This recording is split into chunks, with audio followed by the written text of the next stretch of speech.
watching Where Are They Now with your host, Dianne Hart. Now here's Dianne.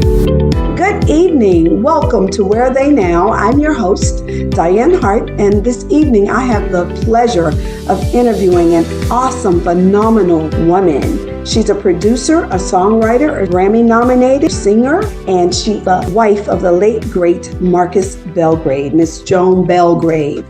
Good evening. How are you? I'm wonderful. Thank you. Thank you so much. It's so good to see you, and thank you for having me on the show. I appreciate it. Thank you for allowing me this opportunity. So we're going to jump right in. Where are you from?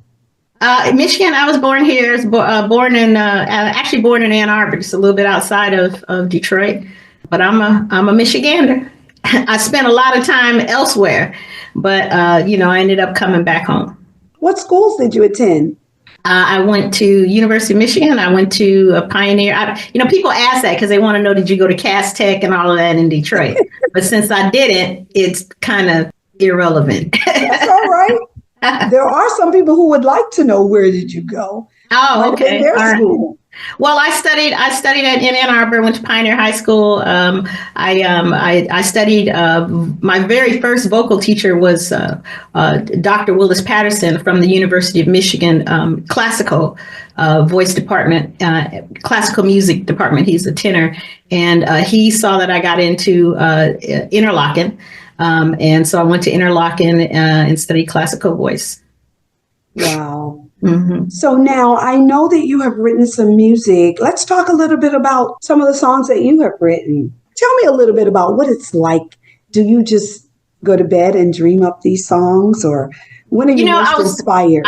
No, not at all. I was talking to somebody yesterday about that. There are songwriters who, they like Smokey. Smokey and I were talking about this when he was here he was in Canada recently, and we were talking about songwriting, and he can just sit down and write a song. Somebody's like, I need a song for blah blah blah blah blah, and he can sit down and write it. And there are people who do that. I am not one of them.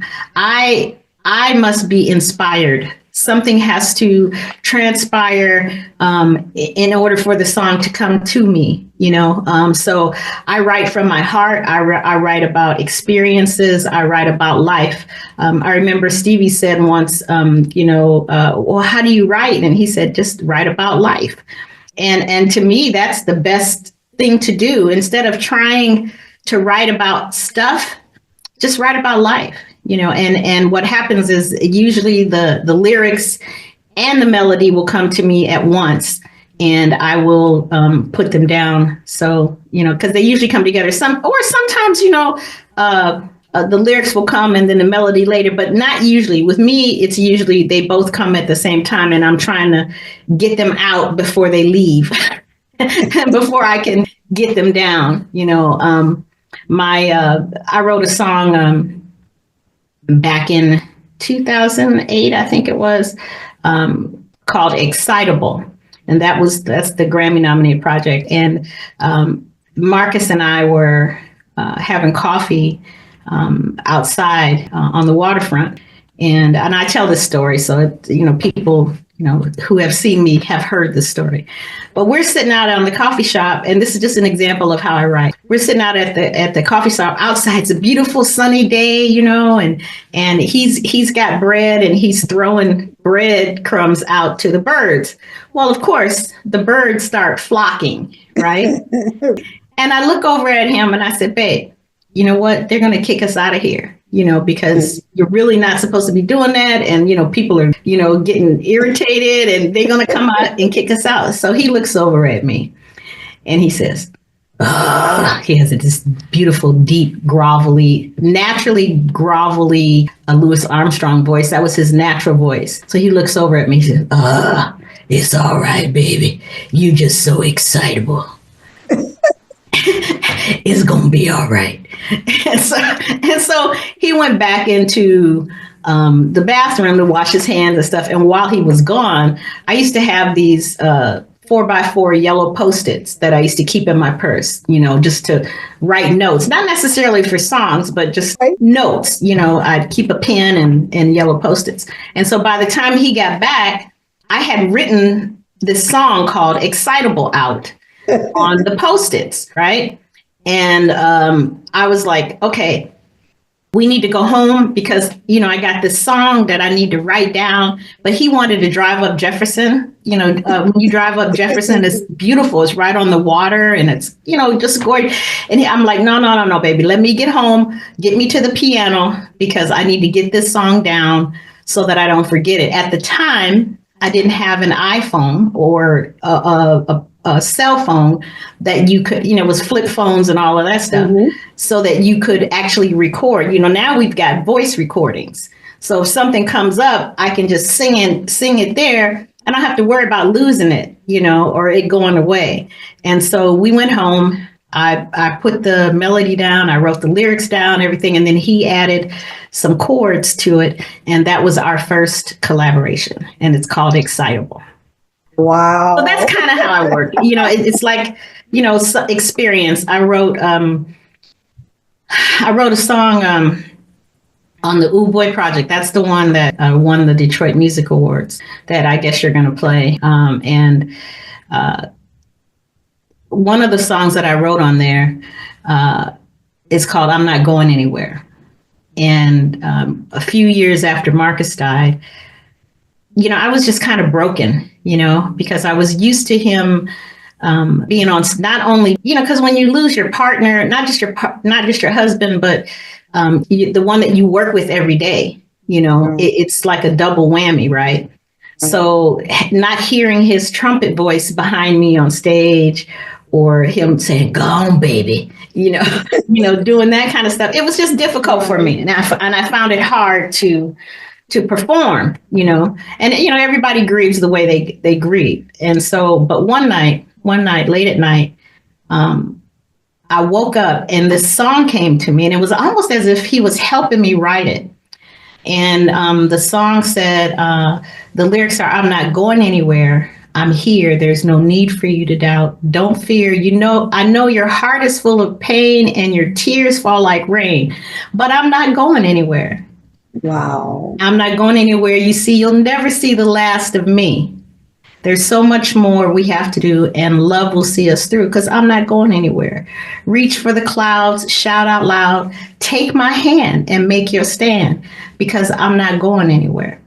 And the lyrics and the melody and all of that helped me, writing it, recording it, helped me understand that even though you lose someone, you never really lose them if you really love them and if they really loved you, because they will always be with me and always be with you. And you need to let yourself hear them in your voice. In your ear and in your heart and in your spirit. And if you can do that, then you understand that you have to keep going and that you will go on with them. You're going to help a whole lot of people who have gone through something that you have experienced. And just you talking about it is really going to make a big difference to a lot of people who will see this show that I'm sure have encountered something, maybe not at the same level that you have, but have encountered losing somebody they really love that loved them.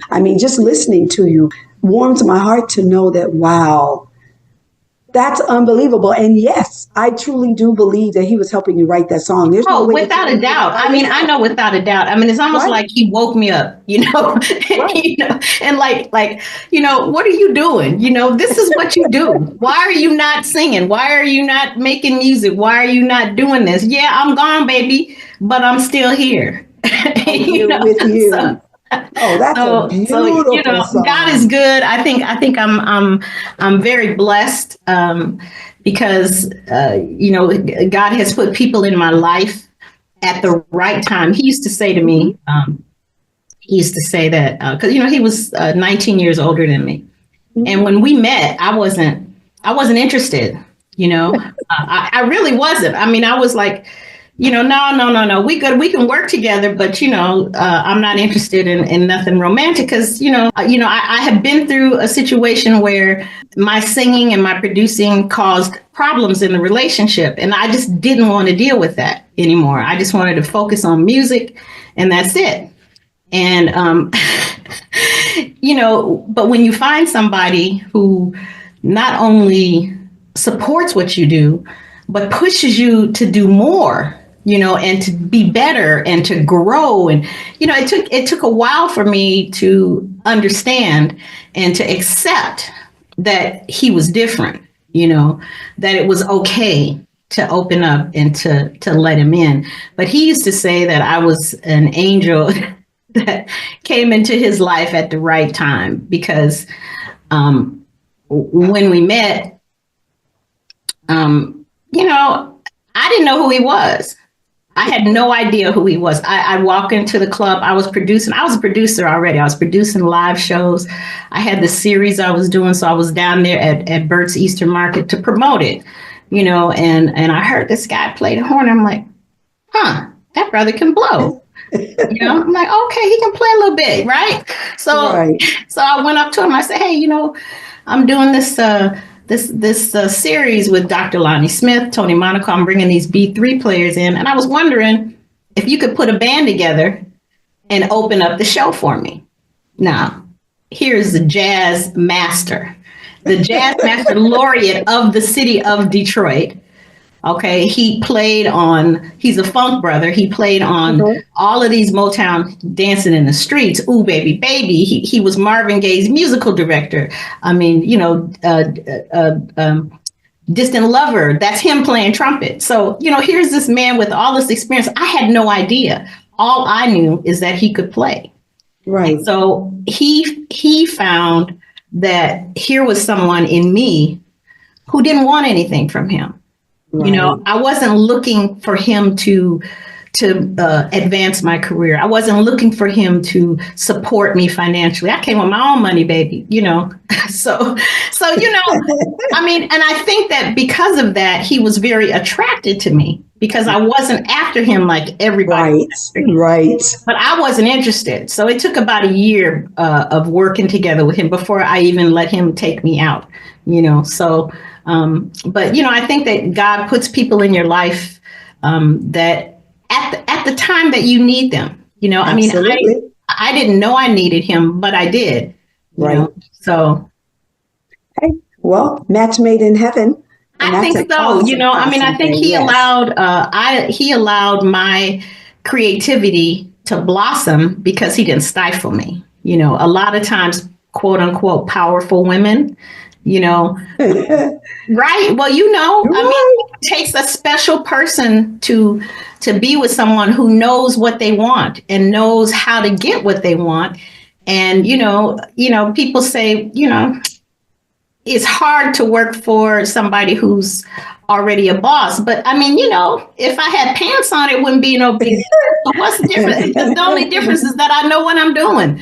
And you had a skirt on instead of a pair of pants, but it's exactly. Okay. I'm absolutely. Kind, that doesn't change. I'm a kind person. I think I'm God-fearing. I always do the right thing, and I think all of that helped. Now, as far as the songwriting, that I'm not going anywhere. And this isn't another thing. I was diagnosed with cancer in 2021, and I honestly had just kind of almost finished that project, but not really.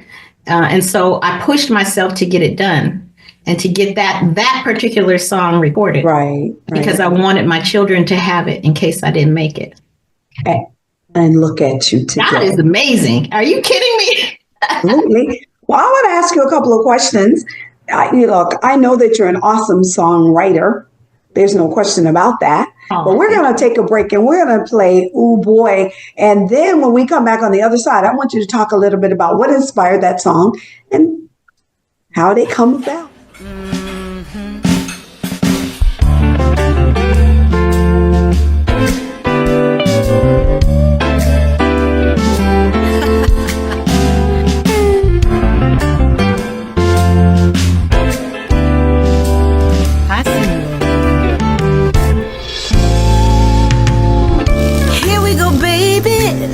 Take our time. The night is young, time to make you mine. Here we go, baby, do what you do. Tonight it's gonna be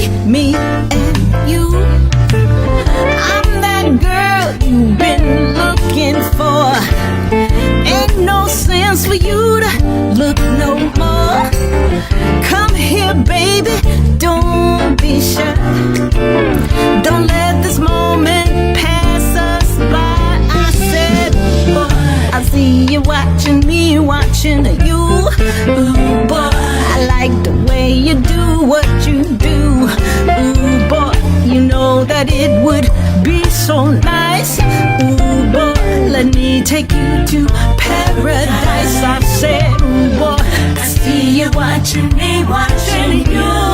Ooh boy, I like the way you do what you do.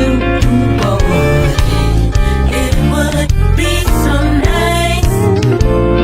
Let me take you to paradise. Your eyes met mine and the spark did fly. The start of fire can't show you why. Something special's about to brew. Tonight is gonna be me and you. Life is short, but love is sweet. Right now, baby, it's our time to meet. Come here, sugar, don't waste no time. Tonight I'm gonna make you mine, oh mine. I said, oh boy, I see you watching me, watching you. Ooh boy, I like the way you do what you do. Ooh boy, I know that it would be so nice. Ooh boy, let me take you to paradise. I said, ooh boy, I see you watching me, watching you. Ooh boy, I like the way you do what you do. Ooh boy.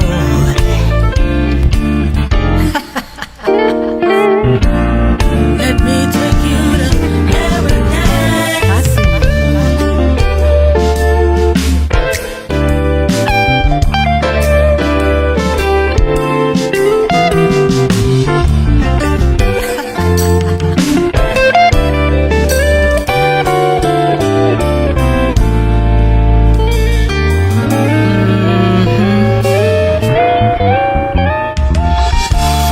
I see you watching me, watching you. Ooh boy, I like the way you like what you do.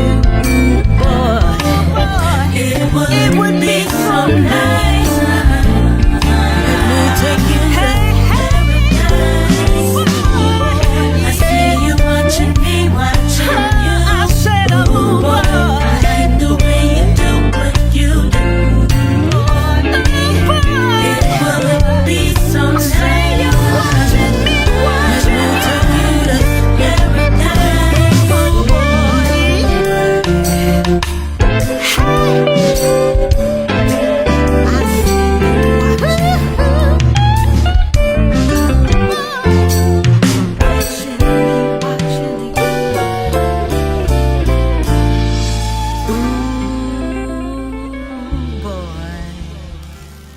Welcome back to Where They Now. I'm your host, Dianne Hart, and this evening I have the awesome pleasure of interviewing a phenomenal woman, you all. You hear her, Miss Joan Belgrave. So let's talk about that bad jam, Oooo Boy. How did that song come about? Well, honestly, I was on stage and this guy was like standing in the back, and kind of checking me out on stage. And, women are sometimes, we know that somebody's watching, but we don't want them to know that we know they're watching. Right. Yeah. So we kind of look, but we look the other way. And then, men maybe do it too. I don't know, but I know they probably do. For sure, women do that, And so this song came to me and, ooh, boy, I see you watching me, watching you. Ooh, boy, I like the way you do what you do, And that song it won. It was nominated. The video, I did a video at the Berry Gordy Mansion. Actually, you aren't going to believe this. I recorded that video. I had 18 months worth of treatments, cancer treatments. I had 26 infusions. Most people have about 8.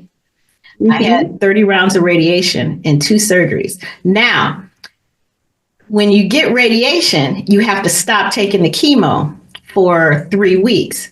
So during the 3-week break from taking the chemo, I went to the Berry Gordy Mansion and recorded that video for Oooo Boy. I have no idea how I was able to do that. I mean, when I look back at it and I realize how weak I was. You're right. But it was one of those things. It's like when you have something to focus on other than all of the stuff that your body is going through, the nurses and all of that stuff, then it helps you get through it. And so, but Oooo Boy was up for Best Video at the Detroit Music Awards up against Lizzo. How did that happen? Bye, Lizzo. So I'm like, okay, if that's where y'all want to put it, that's fine. It didn't win the Best Video, but it did win Best Songwriter. I'm certain you were happy to take that home. Oh, absolutely. No, I was honored and thankful, Oh, that's right. I know that's right. Tell me a little bit about some of the people who influenced you along the way. Did you start playing as a child? How early? No. Well, when I was about 3 years old, my mother used to sing. Mama, here she is right here. I don't know if you can see that, but that's my mama. Yes. She's got a microphone in her mouth. I don't know if you can see that. But her name was Joan, but she was so sassy they called her Joanne. Oh. Because she used to like to sing the blues. So what she used to do is that when we were young in Ann Arbor it's funny because people in Detroit don't think that there are any Black people in there. When I met Marcus and I told him I was from Ann Arbor, he's like, there's Black people in Ann Arbor? What? And I'm like, yeah. But the thing is that the Black community in Ann Arbor is very close knit. And they don't go to the things that people that from Detroit that come up, like the stuff at the university, like Blind Pig and all. They don't do that, or they didn't do that. They might do it now. But when I was coming up, our entertainment was at people's houses. So each person, like on the weekend, we would go to one of my mom's friend's house. All the kids would go. They'd put us in another room and give us a record player. And then they would go and play cards and everybody did what they did, but there were no babysitters. The kids took care of each other. And my mother used to come and pull me out of the kids' room and put me on a soapbox thing and have me sing with her around people, around her friends. And so to me, it was just always something that I did. Right. So you've always been a singer. I think so. I mean, she made us go to church, to a Baptist church. And, I remember standing at the podium and I could barely see over the thing. Right. But I had the microphone and I was singing, in church. So I think that because I grew up singing, especially she made me sing in the church at choir, that everything I do, gospel comes out. So whether I'm doing R&B, whether I'm doing jazz, whether I'm doing classical, whatever it is that I'm singing, the gospel in me comes out. And to me, that's just God in me. That's right. I call it, that's the God in me coming out. That's right. No, absolutely nothing wrong with that, right? Yeah. Tell me a little bit about what you think was your most remembered performance that you've ever done that forever stays with you. I think it was, I remember we went to the Hollywood Bowl and, being there with that many people, with Arturo Sandoval. Dr. John is the one who called us for the gig, and the Blind Boys of Alabama. And it was so funny because we were at the rehearsal the day before, and I walked across the room to Marcus, and one of I think it was Nicholas Pate. I don't remember who it was. One of the other players says, "Don't look now, Joan, but one of them blind boys is checking you out." Because he followed you going across the room. But I think that was probably most memorable. Also in Paris, Jazz de Villette, that was an amazing performance. And I think the performance that I did a few years ago in Barbados, I like that too, because I love Barbados. Yeah. Let's talk a little bit about some of the people who you have performed with. Oh, my goodness. I know your list is long. We don't have to go through all of them, but tell us a little bit about I don't know. It's funny because, people say, who do you sing with? I'm like, That's I mean, I have a band. You know, like, what's the name of your group? The group is me. Oh, that's right. You know, so it's I usually headline. I'm sorry. Okay. I mean, I know it sounds crazy, but another memorable thing was when Aretha passed at Shane Park, and you know, they did a big thing for her, and I opened that tribute to her. That was an amazing experience. You know, Aretha Marcus toured with Aretha. And before she got big, when she was doing jazz, you know, before she signed with the R&B label, she was doing jazz, and Marcus was her trumpet player. And so that's how that relationship built. So, you know, even after he passed, she would call me in the middle of the night and what have you, you know. So to be able to, and I believe that was produced by Kern Brantley, bassist Kern Brantley, who's a phenomenal bass player and producer and all of that. He tours with Lady Gaga and everybody, you know. So, but that was probably one of my favorite. I got to do some blues, you know. I sang Dr. Feelgood.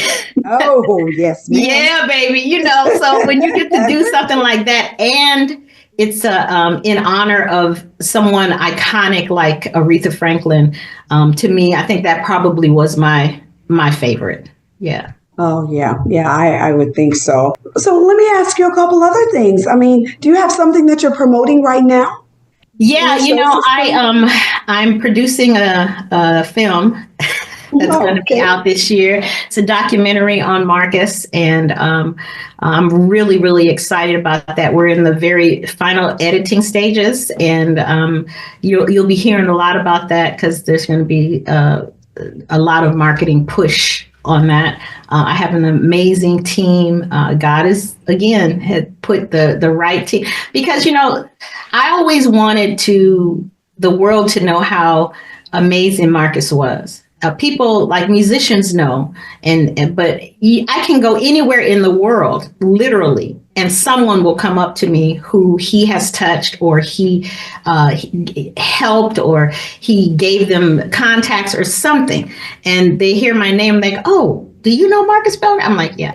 You know, and then they start telling me about all these wonderful things that he did, but the world doesn't know.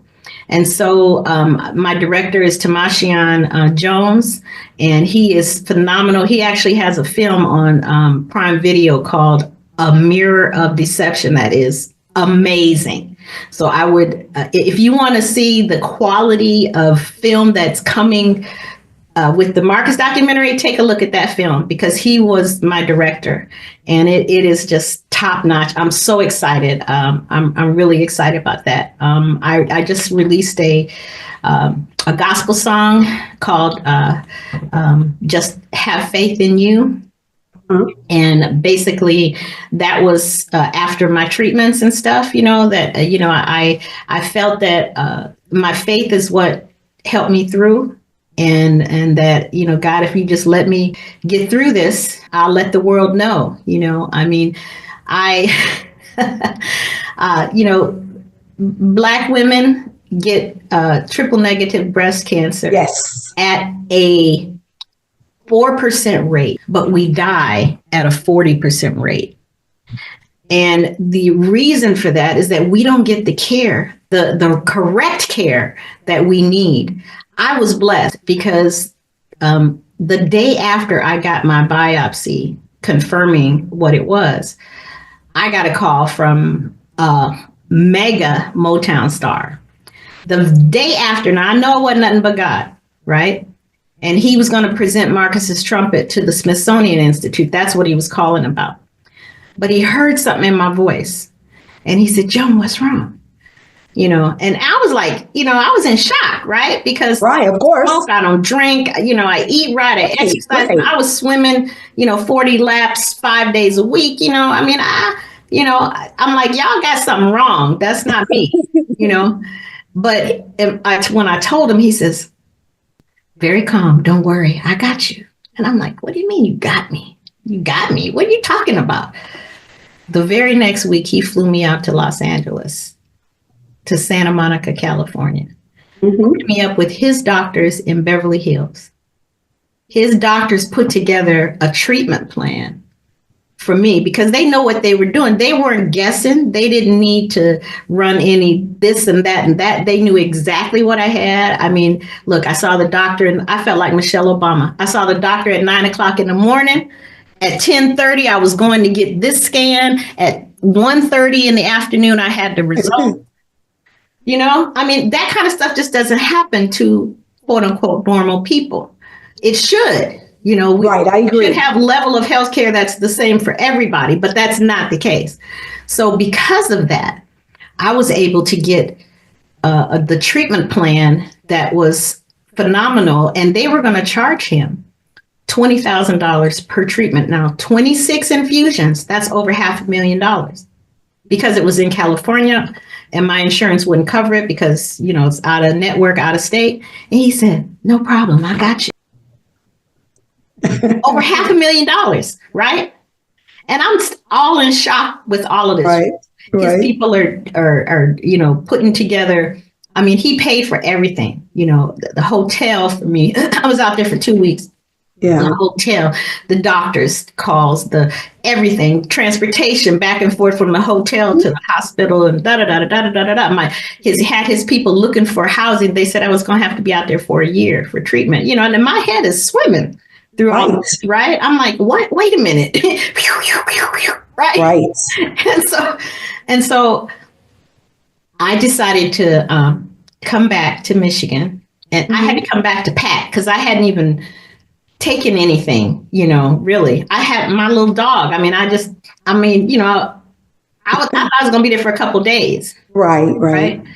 And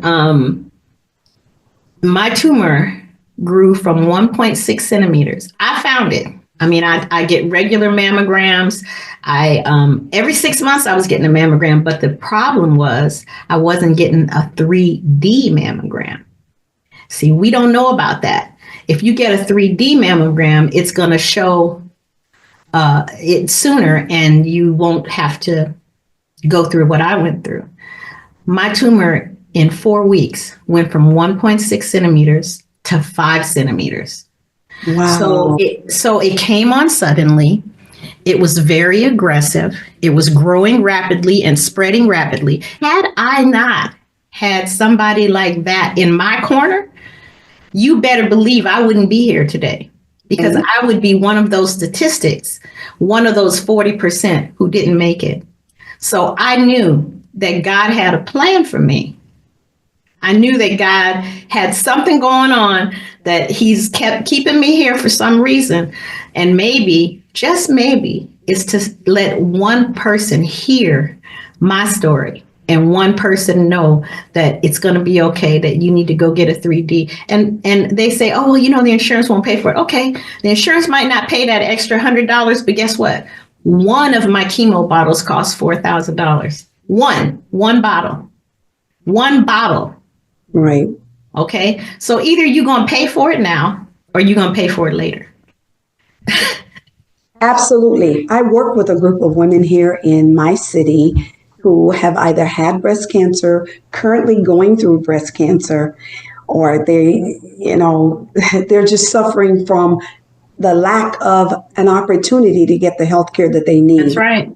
Here in the legislature, I did file a bill to reduce the age for women to be able to get mammograms at an earlier age, because in Florida, I don't know what's happening in Detroit, but we're getting it so much earlier. 30s. Well, I think that's across the country. That's not just Florida; it's across the country. It's happening at a right, rate. Right. You know, so and again, people think if they get a mammogram, they're fine. I was getting them every 6 months because I have fibrocystic breast. I have what you call, I have cysts. I've always been cysts. Oh, do you? I have what's called dense breast. So that's the same thing. It's the same thing. I have to always ask for a sonogram whenever I go in for my mammogram every year. Because every time I would get one, it would always come back and say, oh, something's abnormal. So for 2 weeks, I'm suffering trying to figure out what in the world. Do I have something? I don't have something. And I got to wait for 2 weeks. So now waiting is the worst. The waiting that is you the do it worst. right now while I'm here with my regular mammogram. You see it now. Okay, let's do my sonogram, because I can't go home and have that worry on my mind for 2 whole weeks while I wait for you all to figure out if you think you saw something, you didn't see something. Now I got to wait for an appointment. That alone is enough to drive. I am going to do. I said I was going to do a blog or a podcast or something about just my journey, because it's like people don't know what they're getting into. It's like you don't understand how mentally traumatic it is. I had the chemo caused me to have a blood clot in my lungs. Okay. And I couldn't breathe. And I thought I was going to die because I couldn't breathe, And yes, I do. And had I not had a doctor who knew about that and immediately had me come in, and immediately put me on the blood thinner to get it moved. Yeah. It's all of these little things that if you like, I made a spreadsheet of the medications and the symptoms, what they caused, so that's just me, That's okay, but that's something that I made a spreadsheet so that okay, what are you giving me? You're giving me this, and it's going to cause what, so that when that happens, I wouldn't be surprised. I'm like, okay, that's caused by this. Oh, that's caused by that. Okay, so I can't eat this. I can't do that. I can't blah, blah, blah. So, I'm a very logical thinker, and I like to prevent fires instead of putting them out. I can put fires out. I understand. I can be a firefighter if I need to be, but I'd rather not. I prefer not to. Right. And so, I let my music speak for me. And so I wrote Have Faith in You. I wrote I'm Not Going Anywhere. I wrote Excitable. I wrote Oooo Boy. It's I think music and the arts in general, as we found during COVID, are very powerful, or more powerful than people realize they are. So I think that as artists, as creatives, we have to keep doing what we do, and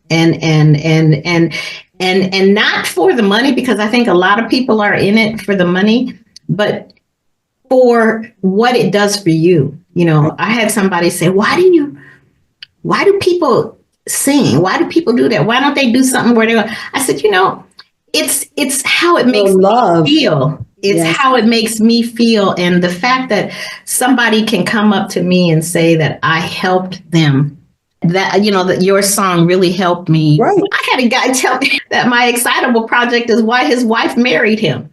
That he took that whole album and played that album over Valentine's Day, and that whole album, because it's basically Excitable is a love song, a love letter to Marcus, because it's a bunch of love songs, and because that's how I was feeling when I wrote, when that song came out, and he said, yeah, okay. His name is Ben Jaffe. He runs the Preservation Hall jazz band down in New Orleans. And he said, yeah, I played that. I played your album. And she said yes.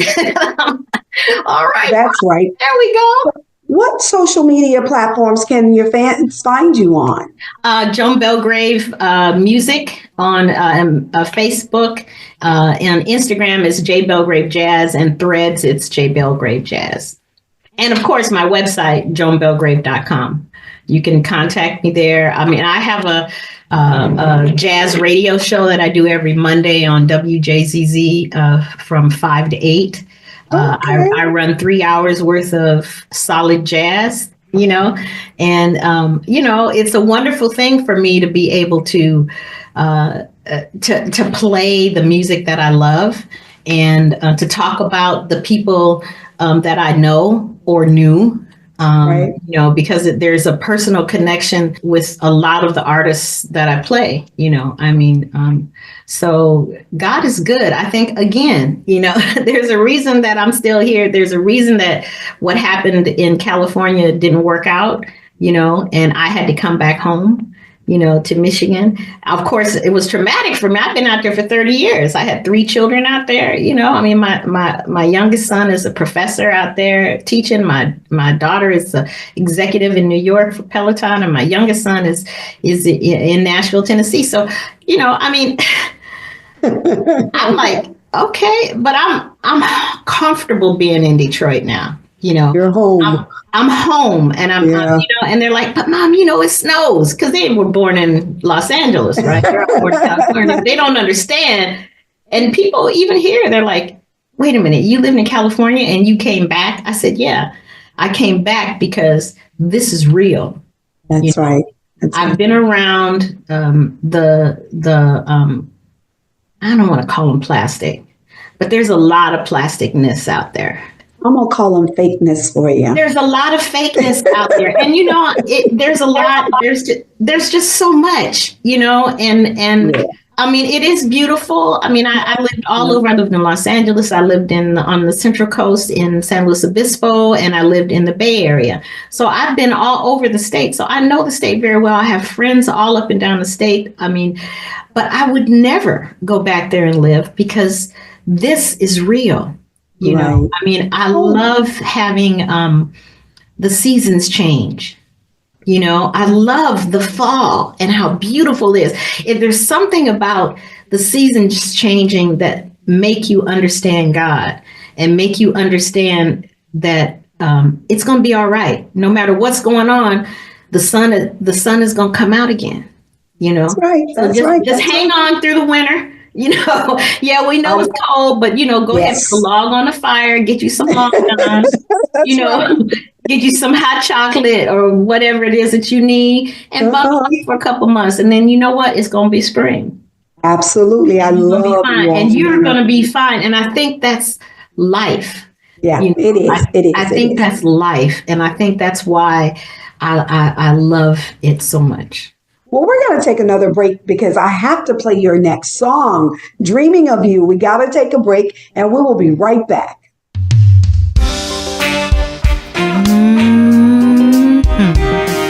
Baby, been thinking about you all day. You, with your fine self.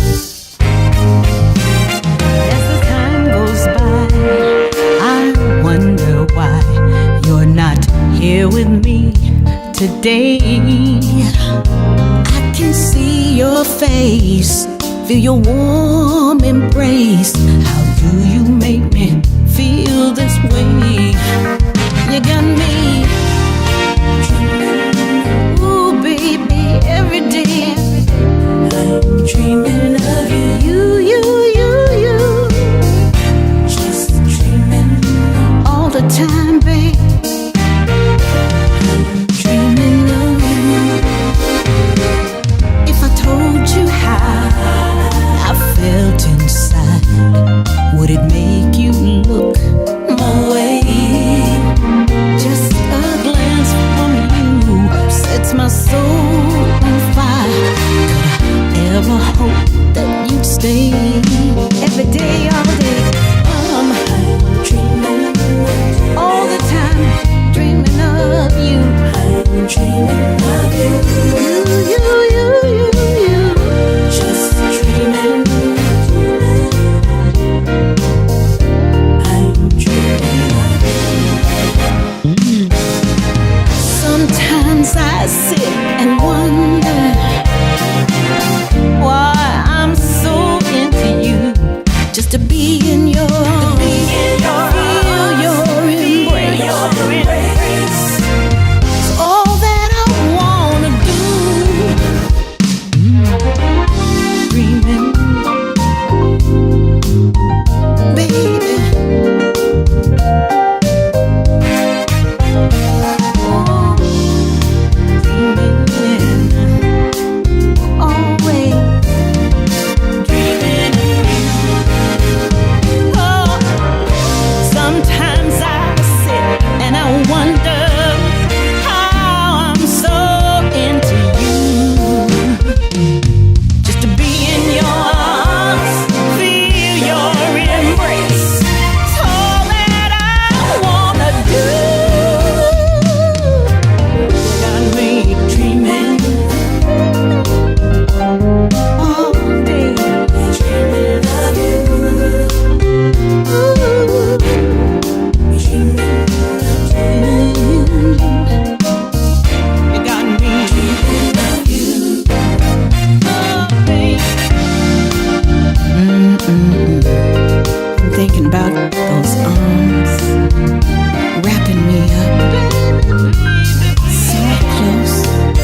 can't wait for you to get home. I can see those eyes, feel your arms. Can't stop thinking about you. Got your bath ready.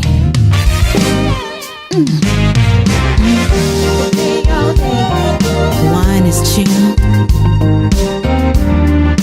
Got your favorite meal all laid out. Hey, baby, just can't focus. Come on, Joan. Get your head back in the game. Thinking about strolling with me on the beach.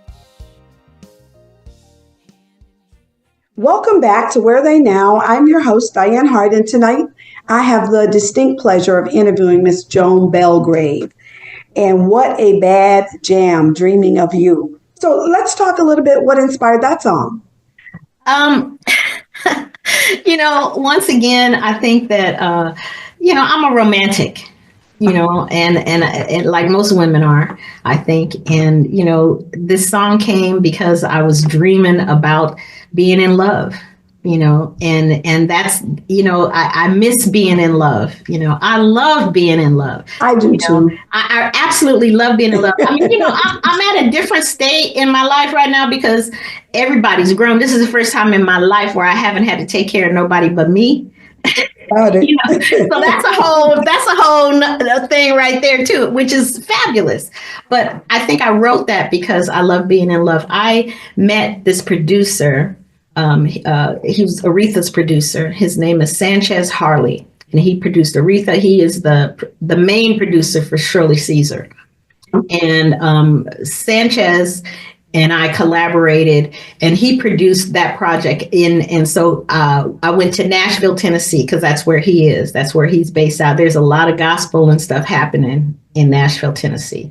And so the musicians on that project are all Nashville musicians, and they're musicians that he produced. Now, that was the very first time that I have been musically produced by someone else. I mean, I have always produced my own stuff. I managed a recording studio that Tony Bennett used to come to when I was in California. So I mean, I know my way around the studio, and I love it. I think it's absolutely fabulous. But this time I had to turn the reins over to somebody else. Right. And that was definitely a learning experience for me, a growing experience for me. Because, the R&B world, because that's where he lives, he lives in the R&B and the gospel world. He doesn't really live in the jazz world. We do things completely different. It's a whole different thing. They do things, cut, da da da da da da da. And in jazz, we just kind of feel it and go through. Right. We just like, okay, here's the groove and let's get it done. Let's lay that track down. And a lot of times it's one take, right. And because that's the way it feels. But in the R&B world, and I guess in the gospel world, they're like meticulous. Every little thing just has to be perfect, not perfect, but looked at and analyzed. Right. It's but I was honored to have Sanchez Harley on the project, and I mean, because he's Grammy a winner. I mean, he's a multiple Grammy winning producer, and like I said, Shirley Caesar, Aretha, Yolanda Adams. So he knows how to do vocalists, Right. So let me ask you this: if you could give some advice to any up and coming entertainer, singer, songwriter, what would that be? Let's drop a little nugget to them on what this music industry is really like. I think number one is that they have to believe in themselves. They have to not give up and not be discouraged, because you will be told no many, many times. But don't, every door that closes, there's another one that opens.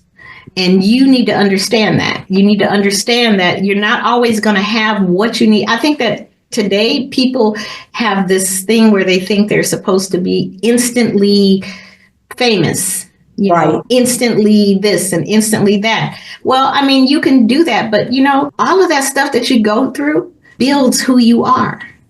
I mean, my mom used to say, can't nobody sing no blues unless they've been through some heartache.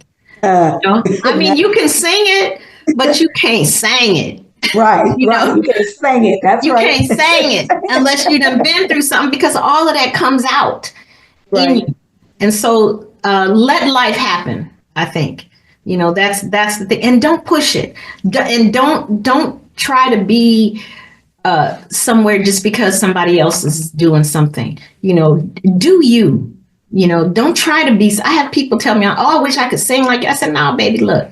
God gave you something special to do. Find that, whatever that is, and focus on that, whatever it is. So if you're a singer, then perfect it, just like a mechanics, just like everybody else, you have to take time to sharpen your tool. You have to take time to learn how to be a public speaker. You have to take time and so there are no shortcuts in life if you want to have quality. Now you can, there's what they call dumbed down, they have those books, Computers for Dummies and da-da-da for Dummies. They have a lot of that. Okay. Right. But if you really want to look at your stuff and be proud of what you did, and say, oh, okay, I did that. Then take the time to learn.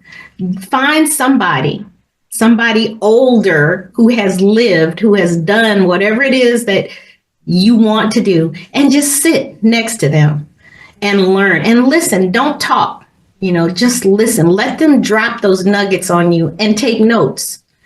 Yeah. Absolutely. That's my, well, you've certainly given them something to think about. And hey, I am with you. It just doesn't happen overnight. You have to sharpen your tools. You have to hone your craft. If you really want to be that person, that's exactly what you have to do. You think Stevie Wonder been playing since he was 6 years old. Okay. He just turned 75 yesterday. He's a bad boy, but he's a bad boy because he took the time to learn every instrument, So right. That's what you have to do. Yes, you do. So let me ask you one more thing. What do you think has just kept you in this space going on forever? God. You are a bad girl, for sure. God, nothing but God. Honestly, nothing but God. I think that I, in my heart and in my soul, believe that in my darkest hours, God has pulled me through. And, I don't realize what I'm going through or the purpose of what I'm going through until you get through it. And then you look back and you say, oh, okay, that's what that was for, But while you're in it, you don't understand. And, I've never been a why me person. Why is this happening to me? Right. Me either. Yeah. But, I think that were it not for my faith, all of these years, I was married for 16 years. Okay. I was a good mother, a good wife. I was, school site count, principal, president, up at 4:30 in the morning, baking cookies for my kids so they could have fresh cookies in their lunch, and that fell apart. Right. I was absolutely devastated. It fell apart because I started singing. All right. But it fell apart so I could come back to Michigan and I could meet Marcus. That's right. Right. So you don't know what God has for you. Have faith to understand that there's something bigger in life than you. That's right. Wow. Well, I hear that little music in my ear, but boy, time has really flown, but you are such a phenomenal woman. Listen, I believe that both men and women will get something from hearing your testimony and some of the things that you have endured. I'm much like you. I often say, why not me? Why not me? I can do this, so why not me? And hey, we all have something that we have to go through. It makes us a better person. If it doesn't make you a better person, then you have a real problem. It should make you a better person. There's a reason. Just know that there's a reason. There's a reason behind everything. Everything that happens has a reason. So understand that. You don't know it yet, but you will. Just hang in there. I certainly have appreciated you allowing me this opportunity to interview you this evening. I look forward to seeing you again. Detroit. I'm going to be in Detroit in about a week. Okay. Well, on May 17th, on the 17th, I'm playing the Blue Llama Jazz Club. So I don't know if you're going to get there until the 27th. I come on the 27th. But I got some stuff coming up this summer. I'm going to be doing some stuff for the Heidelberg Project, and yeah, right by Misty. I'll be in Detroit back and forth. I will certainly be there. So all right. Again, I was in Florida. I told you I was in Florida. I think it was in March. And I was in Tallahassee. Chickens. Oh my God. Where were you? In Ybor? You were in Ybor where the chickens were. Something west. Was it Key West? Oh, you were down in Key West. They have chickens too. Oh my gosh. Yeah. I'm like, what is up with these chickens everywhere? They own the place. Wild chickens everywhere. Right. And you can't kill them, nor you can't eat one. It's against the law. I mean, Same way here in Tampa. It's against the law for us to touch the chicken. If they're crossing the street, traffic stops and wait until all the chickens and the biddies cross the street. Look, then if somebody got hungry enough, them chickens be on somebody's plate. I tell you what, you go to jail if you do. But listen, you can watch Where Are They Now every Thursday night at 7:30 on Detroit Hot TV. Be sure to also listen to Detroit Hot Radio. Absolutely. We got to play some of your music. They premiered my music. Detroit Hot Radio is what's up. I know that's right. Also, please watch The Opening Statement. That's my show right here in Tampa Bay on Wednesday nights at 7 o'clock, where I talk about politics and some other stuff. I also show you all's interviews right here on my Roku channel in the Tampa Bay area. So I'll let you know when you're showing on my show in Tampa. We'll also make sure you get the other video. Also, you all, please go out to my YouTube channel at Dianne Hart 2126. Like and subscribe, hit the bell, and every time I put up a new video, you'll get a notice. Thank you so much for giving me this opportunity, Miss Joan Belgrave. Thank you again. I love it. Thank you so much. You're welcome. Bye-bye.